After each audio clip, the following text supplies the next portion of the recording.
السلام عليكم ورحمة الله. أشهد أن لا إله إلا الله وحده لا شريك له وأشهد أن محمدا عبده ورسوله أما بعد فأعوذ بالله من الشيطان الرجيم بسم الله الرحمن الرحيم الحمد لله رب العالمين الرحمن الرحيم مالك يوم الدين إياك نعبد وإياك نستعين اهدنا الصراط المستقيم صراط الذين أنعمت عليهم غير المغضوب عليهم ولا الضالين ادعوا إلى سبيل ربك بالحكمة والموعظة الحسنة وجادلهم بالتي هي أحسن إن ربك هو أعلم بمن ضل عن سبيله وهو أعلم بالمهتدين. Was in Surah Al-Fatiha. Hazrat Khalifatul Masih V, Ayyadahullah Ta'ala bin Nasr al-Aziz, recited verse 126 of Surah An-Nahl. The translation of this verse is as follows: Call unto the way of thy Lord with wisdom and goodly exhortation, and argue with them in a way that is best. Surely thy Lord knows best who has strayed from his way, and he knows those who are rightly guided.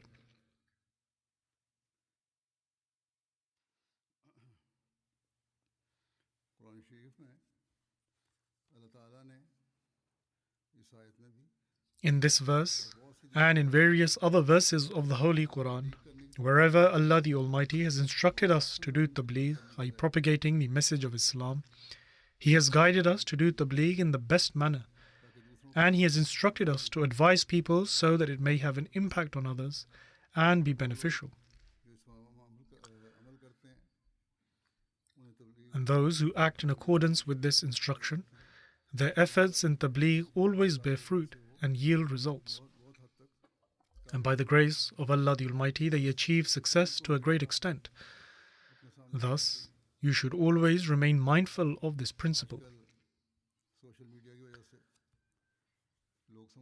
Nowadays, due to social media, people assume that tabligh has become very easy. And those who are passionate in this try to engage in it with great enthusiasm.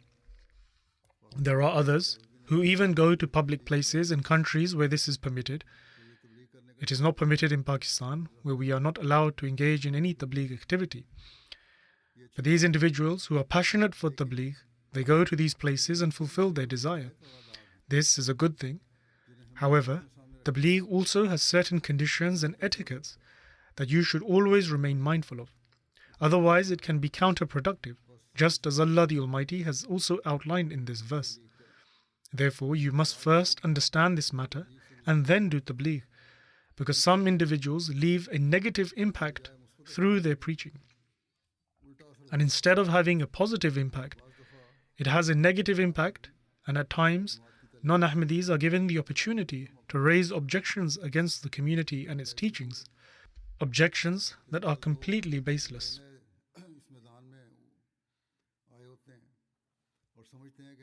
Then there are some who are new to the field of preaching and believe that they possess very strong arguments. But when they are unable to present any strong arguments and are unable to convince the opponents, they fall into despair.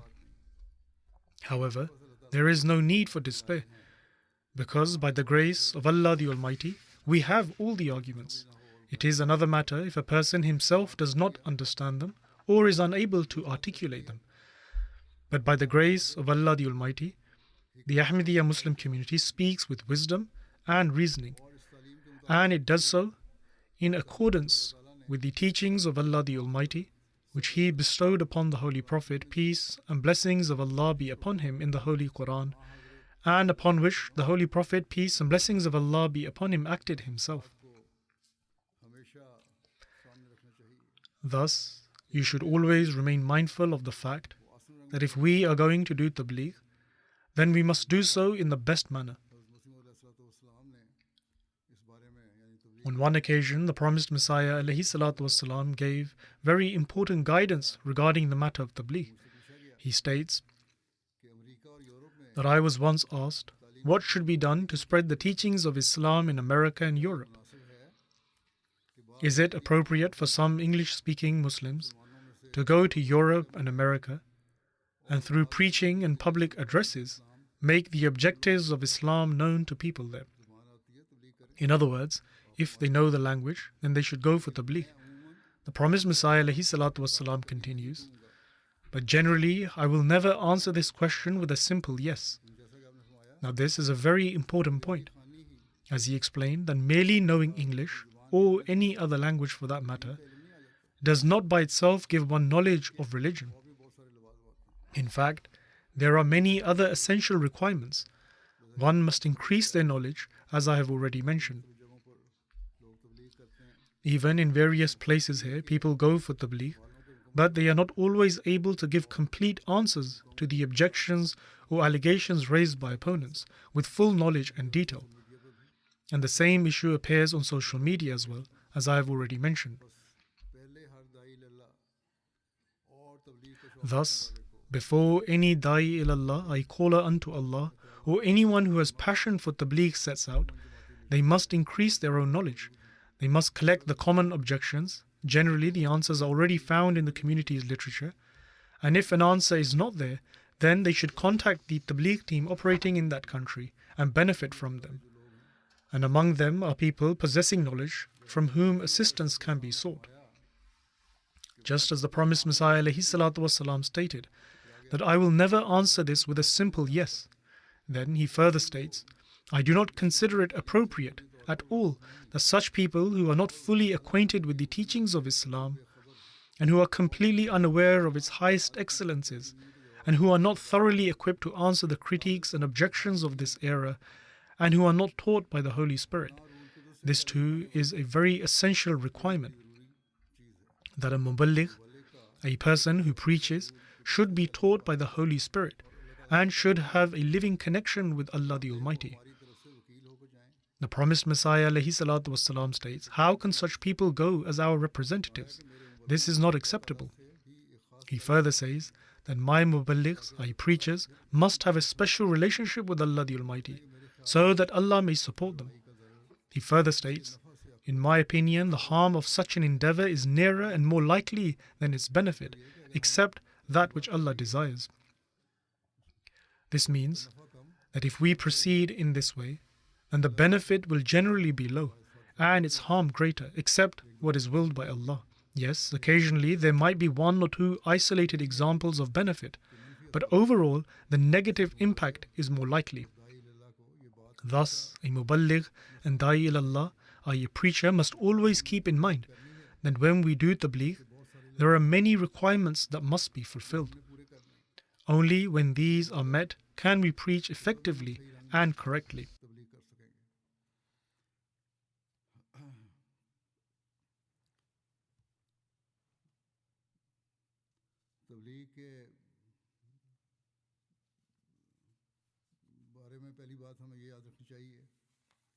Regarding tabligh, the very first thing we must remember is that Islam is the only religion, and the Holy Prophet, peace and blessings of Allah be upon him, is the only Prophet who brought that message from Allah the Almighty, which is intended for the entire world.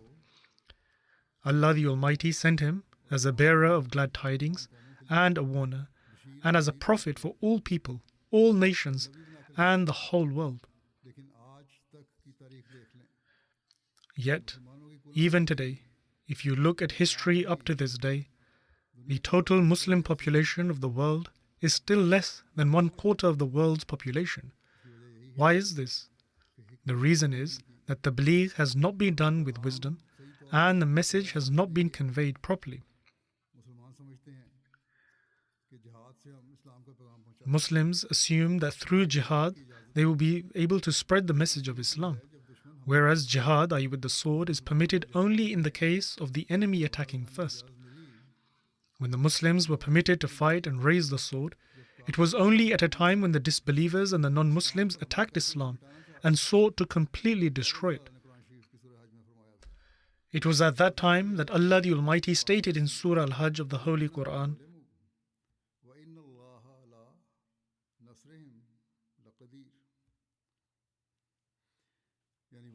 that is, permission to fight is given to those against whom war is made, because they have been wronged, and Allah indeed has power to help them. Thus, this is the most significant point, and then history bears witness that Allah the Almighty helped them and showed and manifested His power and might. Thus, when Allah the Almighty granted permission for war, He granted it because injustice was taking place. But the present age is not an age of this kind of jihad. No war is taking place for the sake of religion, even though by employing various excuses there is oppression against Muslims, but the name of religion is not taken. Allah the Almighty and the Holy Prophet, peace and blessings of Allah be upon him, have declared the jihad of the Quran to be the greater jihad. Thus, this is the general condition of Muslims, because of which even today Muslims are less than a quarter of the world's population.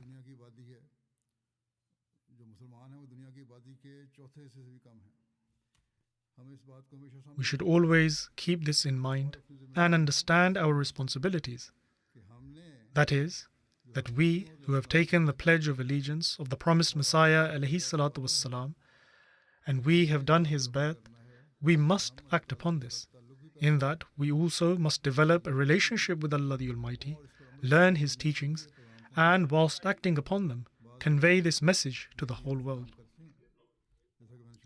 As I mentioned in the beginning, that some people work with good intentions, but they do not have adequate knowledge, or the standard of relationship with Allah the Almighty is not met that ought to be present within a da'i ilallah, a caller unto Allah, and as a result they become disappointed.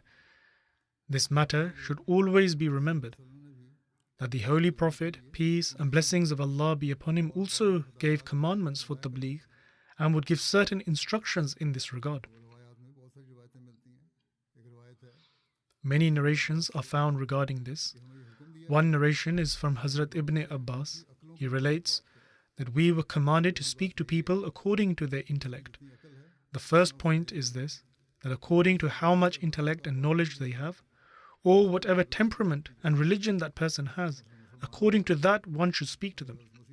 For example, if you wish to tell Muslims of the advent of the promised Messiah ﷺ, then they should be informed through the Holy Quran and the sayings of the Holy Prophet, peace be upon him, and the books of their scholars.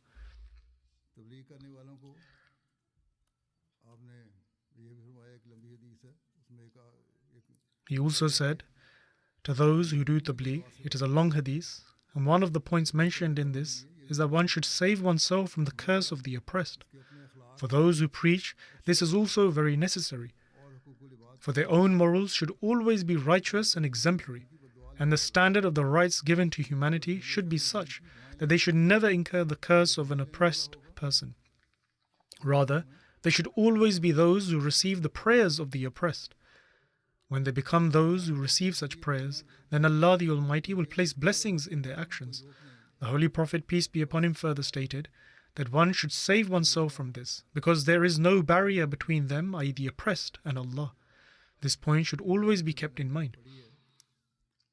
Then, in the verse that I recited in the beginning, whilst explaining a goodly exhortation, i.e. the best exhortation, in one place the promised Messiah ﷺ states, whilst explaining this, that God has made it incumbent upon us to remove false accusations with wisdom and goodly exhortation. God knows I never cease from civility and politeness in response to the opponents. In other words, the promised Messiah ﷺ always employed a gentle speech.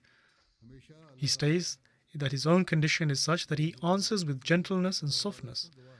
That was always his principle, and Allah the Almighty is witness to it. He further states that I've always used soft and polite words.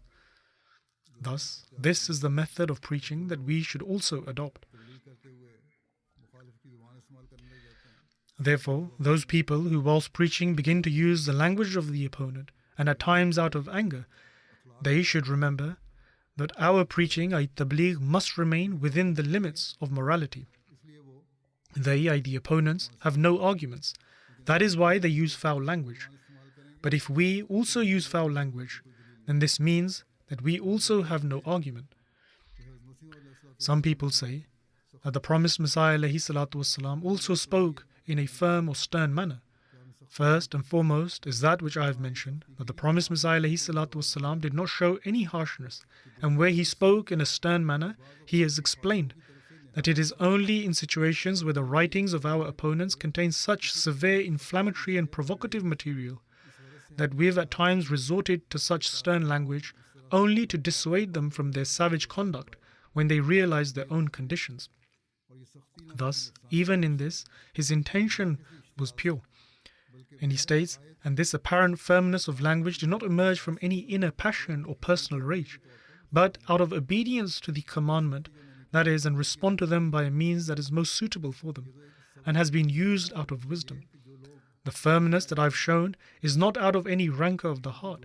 It was only to convey a lesson and to help simmer the frustrations of those Muslims who are quick to anger.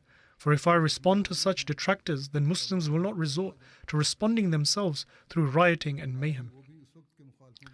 The promised Messiah ﷺ continues, and that too we have only done after seeing the absolute height of mockery, foul language, and sacrilege from our opponents.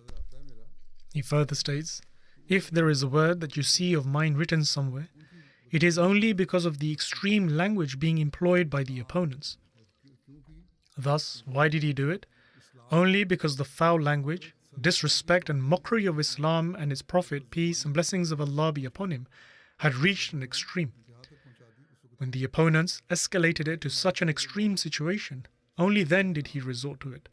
The promised Messiah ﷺ states, these people use such derogatory and evil words about our chief and master, the leader and pride of all creation, peace be upon him, that it would well nigh compromise the peace in society. It is in this context that we've employed this method as a safeguard. Thus, the promised Messiah ﷺ in his various writings has actually forbidden the members of his community from using harsh language, and has explained that wherever he has used certain words, it was out of absolute necessity. However, he has warned that we, the members of the community, must always remain soft-spoken and never use harsh language. And even in his firmness, he has only exposed points from their history rather than using foul and abusive language like them. Then, presenting the commentary of this verse, the promised Messiah ﷺ states,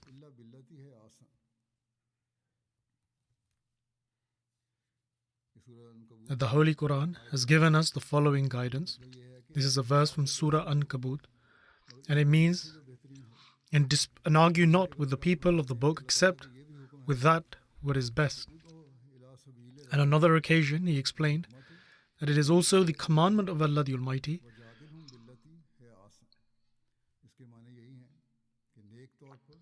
meaning one should dialogue with the Christians in a manner that is marked by piety and proves beneficial. In other words, one should adopt a method that is marked by wisdom and sincere counsel in a way that it actually benefits them. And this is also the same method that should be reflected in our approach to speaking to people from all kinds of religious backgrounds, be it a Jew, a Christian, a Hindu, or those Muslims today who have rejected the promised Messiah ﷺ. One should use an approach which is both wise and invites them in a graceful manner.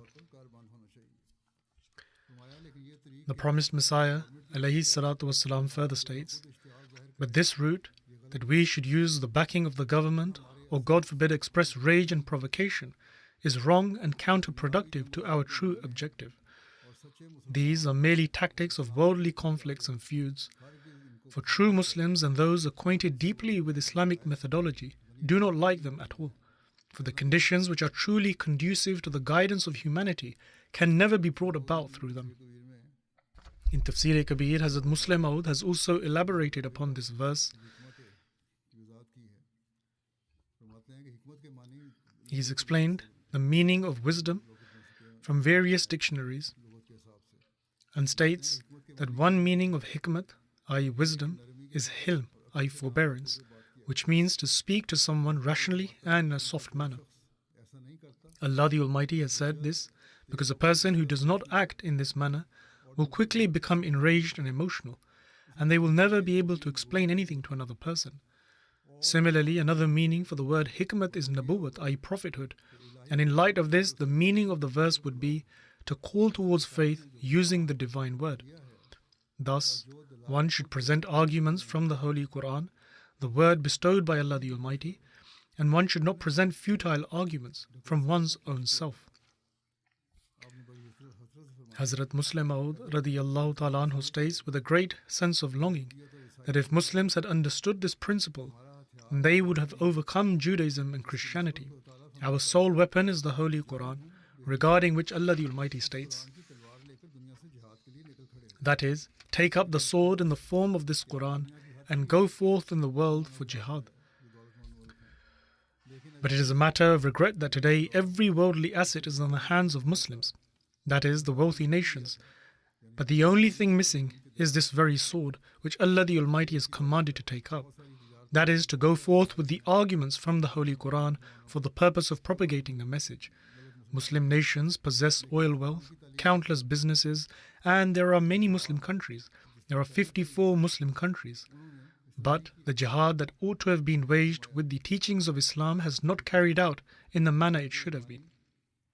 Then Hazrat Muslim Maud further stated that according to the lexicon, another meaning of hikmat, i.e. wisdom, is that which restrains one from ignorance. In light of this, the meaning of the verse would be that you should speak in such a manner that the other person can understand, and through it their misunderstanding may be removed. In other words, the discourse should be such that it eradicates ignorance and is something that the addressee can comprehend. Thus, it is recorded in the Hadith that the Messenger of Allah, peace and blessings of Allah be upon him, commanded us to speak to people according to the level of their understanding and intellect, just as I have mentioned this Hadith earlier as well. When delivering a lecture, some people use complex words and terminologies in order to impress others. But such speeches may well overawe the ignorant, but no one benefits from such speeches. And this is what happens here as well. When we speak with non-Ahmadis or at times with certain scholars, they too adopt this style. But if we were to speak in this manner, it is unclear whether they would benefit, but the general public will certainly fail to grasp the essence of the message. They become engrossed in using complex words. When matters are explained in simple language, it may be that among the listeners there are many who through plain speech understand the point, and instead of listening to those who are engrossed in using such terminologies, they may prefer to listen to you and pay greater attention to you. Hazrat Muslim Maud further states that speech in accordance with truth is also termed hikmat, i.e. wisdom, and this too is recorded in the lexicon. And according to this meaning, the verse would imply that one should speak in a manner that is truthful and in accordance with reality. Whilst believing that they are calling people to the true religion, some people also state things which are incorrect. At times, people use exaggeration in their preaching, whereas there is no need for exaggeration in tabligh. One should keep the teachings of the Holy Quran before them, keep in mind the hadiths and the writings of the Promised Messiah ﷺ, and then go to preach, and thereafter leave the matter to Allah the Almighty. He then states, it is wrong to present incorrect things. When facing an opponent, speak only that which is true. And whilst giving guidance to others, do not fall into error yourselves, as Allah the Almighty states,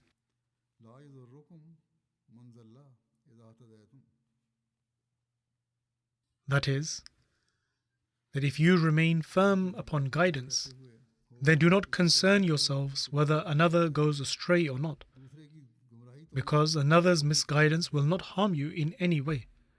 Rather, safeguard your own selves. That is, do not commit any such act that is sinful or wrong under the impression that through it you will be able to guide another person. When your own guidance and the guidance of another come into conflict, then at such a time give precedence to safeguarding your own guidance and leave the guidance of the other to God, for Allah the Almighty does not desire that a believer becomes a disbeliever and a disbeliever becomes a believer, because He Himself desires to grant guidance to others. Then, whilst further expounding upon the word hikmat, i.e. wisdom, Hazrat Muslim Maud stated from the lexicons that speech appropriate to the time and occasion is also called hikmat, i.e. wisdom. According to this meaning, the verse would imply that whilst doing tabligh, one should speak in a manner suited to the moment. If through certain arguments there is a risk of the opponent becoming provoked and angered, and there is a danger that in such a state he will not listen to your words, then it is not appropriate that you needlessly incite him. Present other arguments before him which he can listen to calmly. In other words, before speaking, first assess the temperament of the other person. If you provoke them unnecessarily, there will be no benefit in such preaching. Merely to proclaim one's own greatness and to assert that we are truthful and that the promised Messiah is true, Islam is true, and that the Holy Prophet, peace be upon him, is indeed a prophet for all mankind. If such statements are made without presenting proof, they will only cause agitation. Therefore, speak with wisdom so that people may also grasp the meaning of these matters. Thus, this is a great excellence that Allah the Almighty has, in a few concise words, set forth all the fundamental principles of preaching. Indeed, this is the very method which, if we as preachers adopt and act upon, will, inshallah, lead us to success. Excellent exhortation or goodly exhortation refers to such discourse as softens the heart and leaves a deep impression upon it. Through this injunction, Muslims have been directed that mere dry argumentation is not sufficient. Today, it is the responsibility of the Ahmadiyya Muslim community to convey this message of Islam to the world. Whosoever is engaged in discussion, whether with an opponent or a counterpart, should be made to understand that religion does not consist solely of dry argumentation. Rather, there are various aspects of exhortation which ought to be practiced. Furthermore, it has been commanded that speech which appeals to the sentiments should also be employed, whilst wisdom and goodly exhortation should always remain integral. By the use of the word hasana, it has been clarified that false zeal should not be incited, as ignorant clerics in our time unjustifiably provoke people against righteousness. Then Allah the Almighty says, "Surely thy Lord knows best who has strayed from his way, and He knows those who are rightly guided." This teaches that even whilst engaging in debate, one must remain mindful of the fact that among the various arguments available, the strongest argument should be established as the foundation and central point, and all other arguments should be kept subordinate to it. For if a supporting argument collapses, it does not weaken the principal argument, whereas if the central argument itself is weak, even the strongest supporting arguments prove of no avail. Thereafter, Allah the Almighty declares that surely thy Lord knows best who has strayed from his way, and He knows those who are rightly guided.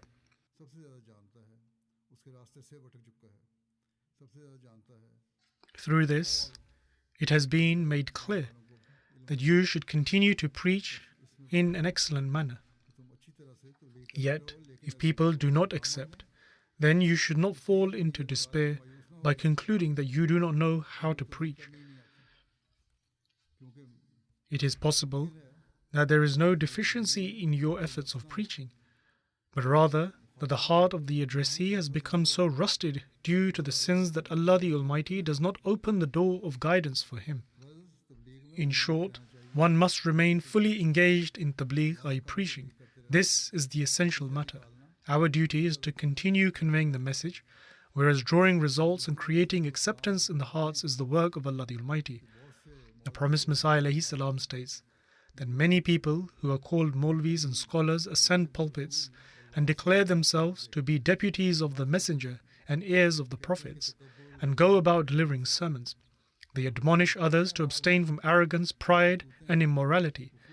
Yet As for their own deeds and conduct, you may assess them by observing how much effect their words have upon your hearts, and how little influence they exert upon those of pure nature. Thus, if their preaching does not affect your hearts, then examine your own condition. If you were to say the same things, what effect would your words have? From this, one may deduce that if you are engaged in preaching, then you must reform your own actions and establish a relationship with God Almighty. Only then will your preaching be correct, successful, and beneficial. Hazrat Muslim Maud radiyallahu ta'ala anhu states that had such people possessed practical power and acted upon their words before preaching, then there would have been no need for Allah the Almighty to state in the Holy Quran that why do you say what you do not do? He states that the very presence of this verse indicates that there have always been and will continue to be people in the world who speak but do not act accordingly. This is evidence that such individuals exist who preach, and at times people are persuaded by their arguments, but when they observe their actions, they become repelled. Therefore, if you desire to do tabligh, i.e. preach, then ensure harmony between your words and deeds, and only then will your preaching succeed and be blessed. He further said that remember this well and commit it firmly to memory, that if a person's speech does not proceed from a sincere heart and is devoid of practical strength, it does not produce any lasting effect. From this, the immense truthfulness of our Holy Prophet, peace be upon him, becomes evident, because the success granted to him and the profound influence he exerted upon the hearts has no parallel in history of mankind. Such unparalleled success and penetration of hearts was achieved solely because there was perfect conformity between his word and his deeds. Thus, if we are to undertake the task of preaching and conveying the message, then we must adopt this very method. We must act upon the teachings of the Holy Prophet, peace and blessings of Allah be upon him, and establish a special bond with Allah the Almighty. Elaborating further upon the verse, that why do you say that what you do not do, the promised Messiah ﷺ states elsewhere that a believer should not adopt hypocrisy. Always keep your words and deeds upright and ensure consistency between them. Just as the companions demonstrated this in their lives, you too should walk in their footsteps and present examples of truthfulness and loyalty. Only then will your preaching endeavors be blessed.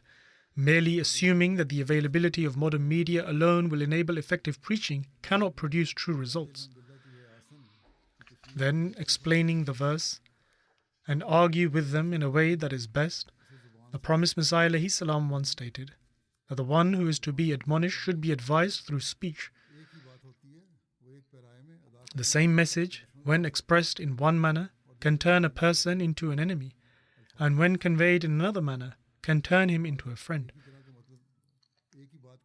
Though the words may be the same, and the message identical, yet if delivered in a certain manner can create hostility, whereas when expressed with gentleness, it fosters friendship. Therefore, conduct yourselves in accordance with and argue with them in a way that is best. It is precisely this style of discourse that Allah has named wisdom. Hence, He says that He grants wisdom to whomsoever He pleases. The promised Messiah ﷺ further states, in safeguarding Islam and manifesting its truth, the foremost aspect is that you must yourselves become true examples of real Muslims. This is the first and most essential point. There is no merit in merely saying that we have preached or conveyed the message. Alongside delivering the message, we must also see what transformation we have brought about within ourselves. Simply conveying the message is not enough, and nor should one feel pride merely in the fact that we are Ahmadis, or that we have conveyed the message, or that our names are listed among those who invite towards Allah. No. The promised Messiah ﷺ stated that the first and most important thing is that you must become living examples of true Muslims. The second aspect is that you must spread the excellences and virtues of Islam throughout the world. Indeed, when you become such examples, then spread the message, and thereafter you will witness revolutions. Those revolutions which even the wealthy could never bring about will come through you.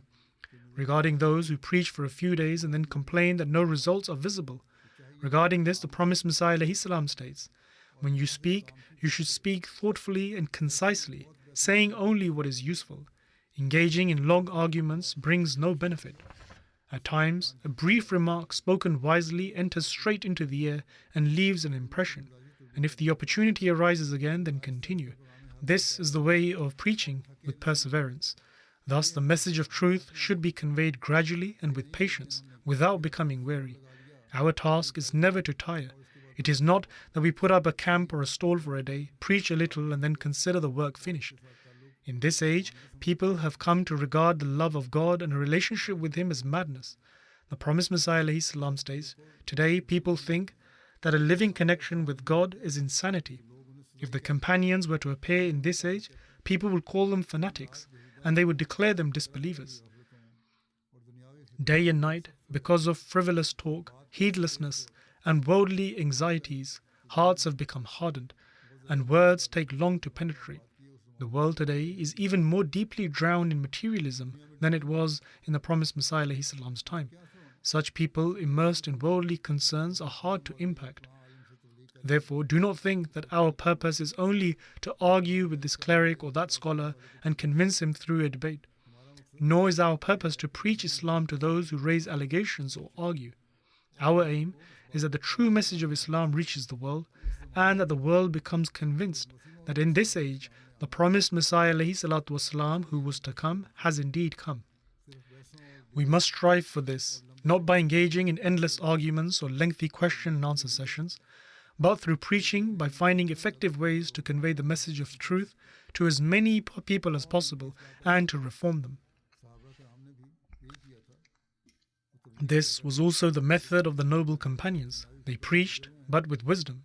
Since people today are so absorbed in worldly concerns that getting through to them has become difficult, it requires great wisdom to reach their hearts. When our practical examples reflect the same message we proclaim, then attention will naturally be drawn towards us. The promised Messiah ﷺ gave an example from his own life, saying that there was once a local official who used to argue with me. I would counsel him, but he mocked me. Yet I did not give up. I told him that I will not leave you. I will keep on advising you. Perhaps the promised Messiah ﷺ saw in him some trace of a receptive nature. But in any case, the promised Messiah ﷺ stated that I continued with persistence until one day he began to weep profusely, sobbing aloud and seeking my forgiveness. He who once mocked and ridiculed me was now reduced to tears. The promised Messiah ﷺ states that at times a person who appears wicked is in fact righteous at heart. Such a person may seem misfortunate, yet he is inwardly blessed. If you persist with him, addressing him according to his understanding and with wisdom, he will eventually comprehend. Remember, every lock has a key, and conveying a message has its key, and that key is the right approach. One should speak in the appropriate manner. He further states, just as every medicine benefits a specific ailment, in the same way every word is effective only in a specific context and for a specific person. It is not that the same style of speech suits everyone. A preacher should not take offense if someone speaks ill of him. Rather, he should continue his work without weariness. The temperament of the rich is delicate, and they are often heedless of the world around them. They cannot bear to listen to much advice. Therefore, they must be admonished gently and at the right opportunity, and one must preach to every class, both the rich and the poor. For the rich, the approach to preaching mentioned by the promised Messiah ﷺ is this, that when the occasion is suitable, speak a word of counsel softly and wisely.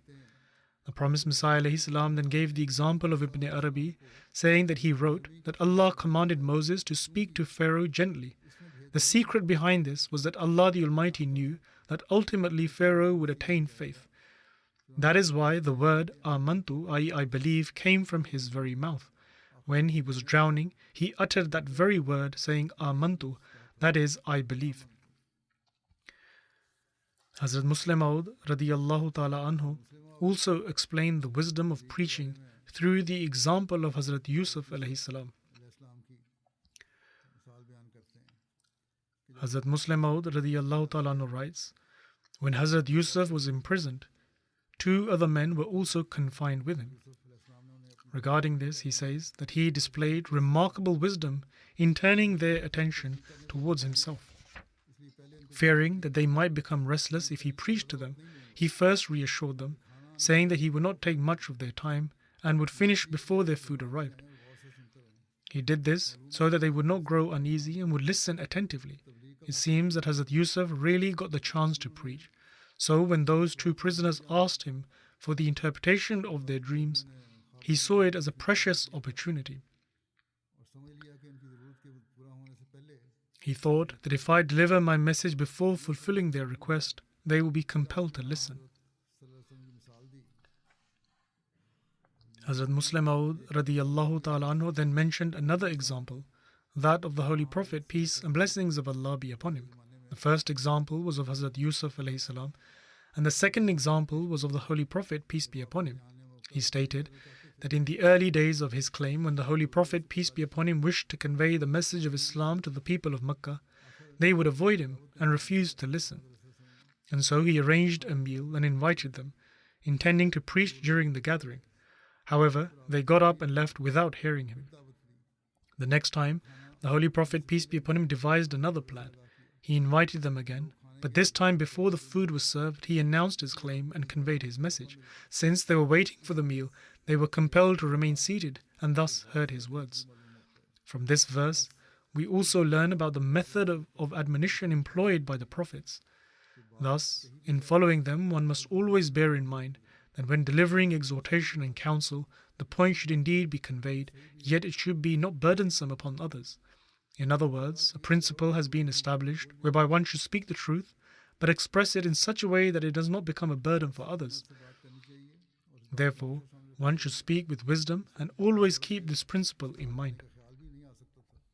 At a time when the very notion of Europe accepting Islam could not even be imagined, the promised Messiah alayhi salam had his writings translated into English and distributed throughout Europe.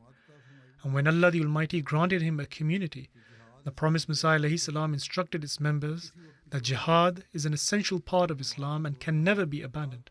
Just as prayers, fasting, Hajj and Zakat are commandments of Islam that must be acted upon in every age, so too is jihad among those deeds that are necessary in every era and which must always be implemented upon. Thus, this is the true manner of jihad. What does that look like in this era? Ahmadis are accused of not undertaking jihad. Indeed, we do undertake jihad, but the manner in which it is carried out has changed. There are many debates in this regard. Non-Ahmadi Muslims accuse us of abandoning jihad, alleging that we deny it, whereas in reality the work we are carrying out is in fact considered jihad. We are doing so by preaching and conveying the message, by propagating Islam and Ahmadiyya throughout the world, and by informing people of the true teachings of Islam through Ahmadiyyat. We have missions in Africa, Europe, South America, Australia and the islands. What is the purpose of all of this? This is in fact the jihad that we are undertaking. Therefore, it is incorrect to say that we do not believe in jihad. Yes, as I have said, that the manner in which jihad is carried out has changed. The promised Messiah alayhi salam stated that now your jihad is through the pen. The tips and nibs of your pens are the tips of the swords which you must use to undertake jihad.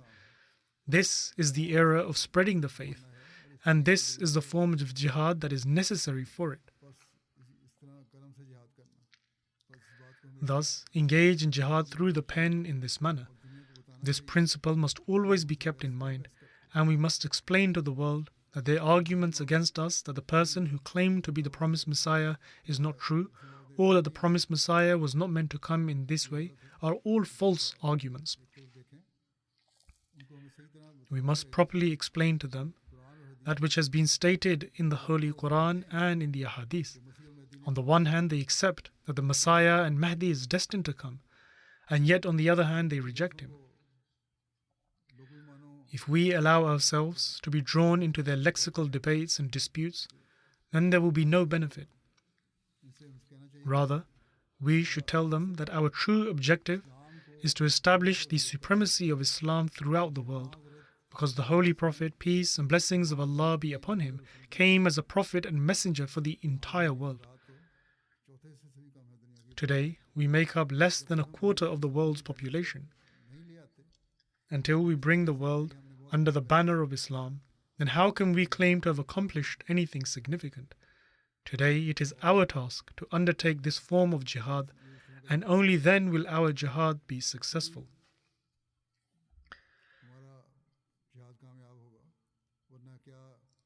Otherwise, what benefit can come from the type of jihad desired by other Muslims? Has it yielded any results? Certainly not. Thus, every Ahmadi must undertake the jihad which has been explained by the promised Messiah ﷺ, and not the jihad of the sword from which the Muslims of today are deriving no benefit, and on account of which they are suffering humiliation at every turn. Instead, one must proceed with wisdom, intelligence, and with the various other aspects which I have mentioned. One must employ wise methods of preaching and establish a living relationship with Allah. Missionaries must also tend to the moral training of the members of the Jamaat, and thus prepare an army that will undertake this jihad. And I say to the missionaries that a great responsibility rests upon them. Their duty is not only to tend to the moral training of the Jamaat, but along with that training, they must connect the members of the Jamaat with Allah the Almighty. Where they instill this connection, they must also increase their knowledge and prepare them for this jihad. Only when missionaries do so will they fulfill their pledge. Once, whilst advising missionaries, Hazrat Muslim Maud radiyallahu ta'ala explained how one should go about preaching and what the qualities of a missionary ought to be. In fact, Hazrat Muslim Maud imparted such guidance to missionaries on 2 or 3 occasions. Those discourses are quite lengthy, and I will mention them if an opportunity arises. But for now, I will present a brief summary of the essential points. The first point is that a missionary must purify himself. He should strive for his own self-purification and then strive to bring about the same in the Jamaat. He should make it a habit to offer the Tahajjud prayer, and he should direct the Jamaat towards worship. He should study the Holy Quran deeply and engage the members of the Jamaat in its study as well. If one wishes to prepare those who call unto Allah, then one's own conduct should be such that he engages in the remembrance of Allah and urges members of the Jamaat towards it as well. Hazrat Muslim Maud also drew attention to the fact that having a personal library is very important, because it instills a passion for reading. Today, although the trend of reading physical books has decreased, but there are many books and a vast amount of Jamaat literature available on the Al-Islam website. Those who are not able to purchase books or who do not naturally develop such an interest in this regard should at least take advantage of this resource and allow specific time for reading. Likewise, a missionary should have complete and utter trust in Allah the Almighty. One should not be overly confident in their own self. One must regard Allah the Almighty as the source of all things, for indeed it is through Him alone that we attain everything. A missionary's relationship with people should also be improved. Our public relations are often weak, and because of this, our scope for propagating the message narrows. We must give attention to this as well. Very few people pay attention to building relationships with others. When we grow in this regard and encourage our teams to grow as well, our avenues for preaching will continue to expand. Then one must also possess the courage to boldly refute falsehood. This too is a great quality that a missionary should have, and one which he must then instill within the Jamaat as well. One must develop consistency. It should not be the case that a person performs virtuous deeds and displays enthusiasm for preaching or worship only for a few days and then forgets about these things. In fact, not only should a missionary remain steadfast upon these matters, but he should also develop the same spirit within the Jamaat. When missionaries act upon these things themselves, this spirit will surely take root among members of the Jamaat as well. Only then will such callers unto Allah, i.e. preachers, be prepared who can respond to people in the correct manner, and those who will not incur humiliation. As the promised Messiah ﷺ stated, having learned a language is not enough to know how to properly propagate the message. The true essence is knowledge. Furthermore, a missionary must develop the habit of deep reflection. A missionary must also have a living relationship with Allah the Almighty. These are the various qualities that a missionary should not only possess himself, but he should also strive to teach the same qualities to the Jamaat as well. If this is achieved, then we can bring about a great revolutionary change. It is then that we will be able to raise the flag of the Holy Prophet, peace be upon him, throughout the world. And only then can we acquaint the Muslims with the reality of the promised Messiah and Mahdi alayhi salam's advent and invite them to pledge allegiance to him. Thus, there are many responsibilities which we must focus on fulfilling, and there is a great need for this. And our missionaries have a very important role to play in this regard. May Allah the Almighty grant everyone the ability to fulfill this responsibility, and may He enable the callers unto Allah, the preachers, to acquire true knowledge, establish a relationship with Allah the Almighty, and convey the message of Islam and Ahmadiyyat to every corner of the world.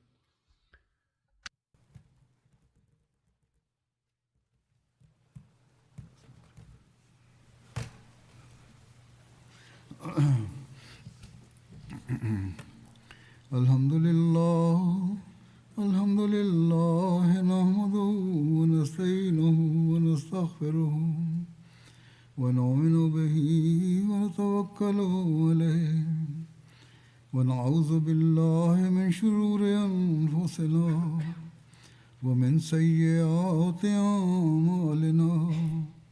Man yahdihillahu fala mudilla lahu ومن يضلل فلا هادي له ونشهد أن لا إله إلا الله ونشهد أن محمدا عبده ورسوله عباد الله رحمكم الله